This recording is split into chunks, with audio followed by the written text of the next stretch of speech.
हरे कृष्णा राधे राधे। प्रस्तुत है आपके समक्ष श्रीमद् भागवत गीता के अध्याय 2 से 20वां श्लोक। न जायते म्रियते वा कदाचिन नायं भूत्वा भविता भावो न भूयः अजो नित्यः शाश्वतो अयं पुराणो न हन्यते हन्यमाने शरीरे। आत्मा के लिए किसी भी काल में न तो जन्म है न मृत्यु। वह न तो कभी जन्मा है न जन्म लेता है और न जन्म लेगा। वह अजन्मा, नित्य, शाश्वत तथा पुरातन है। शरीर के मारे जाने पर वह मारा नहीं जाता। कहने का तात्पर्य है, गुणात्मक दृष्टि से परमात्मा का अणु अंश परम से अभिन्न है।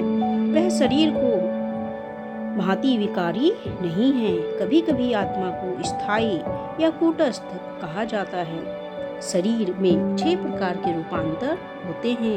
वह माता के गर्भ से जन्म लेता है, कुछ काल तक रहता है, बढ़ता है, कुछ परिणाम उत्पन्न करता है, धीरे धीरे क्षीण होता है और अंत में समाप्त हो जाता है। किंतु आत्मा में ऐसे परिवर्तन नहीं होते। आत्मा अजन्मा है, किंतु चूंकि वह भौतिक शरीर धारण करता है, अतः शरीर जन्म लेता है।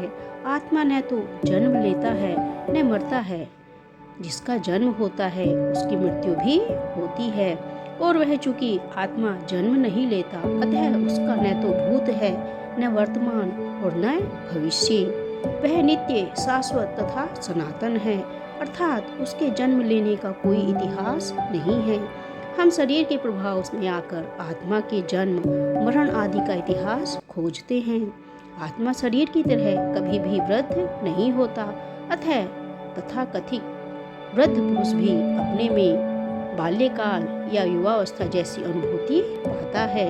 शरीर के परिवर्तनों का आत्मा पर कोई प्रभाव नहीं पड़ता।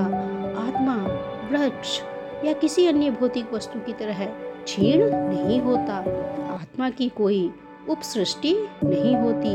शरीर की उपसृष्टि संतानें हैं और वे ही व्यष्टि आत्माएं हैं, और शरीर के कारण वे किसी न किसी की संतानें प्रतीत होते हैं। शरीर की वृद्धि आत्मा की उपस्थिति के कारण होती है, किंतु आत्मा की न तो कोई उपवृद्धि है न ही उसमें कोई परिवर्तन होता है। अतः आत्मा शरीर के 6 प्रकार के परिवर्तन से मुक्त है। इस श्लोक के द्वारा श्री कृष्ण अर्जुन से यही कहना चाहते हैं। आशा करती हूँ श्लोक आपको पसंद आया होगा और इसका अर्थ भी पसंद आया होगा। पसंद आया तो चैनल को सब्सक्राइब कीजिए, लाइक और शेयर कीजिए। और अंत में हरे कृष्णा राधे राधे।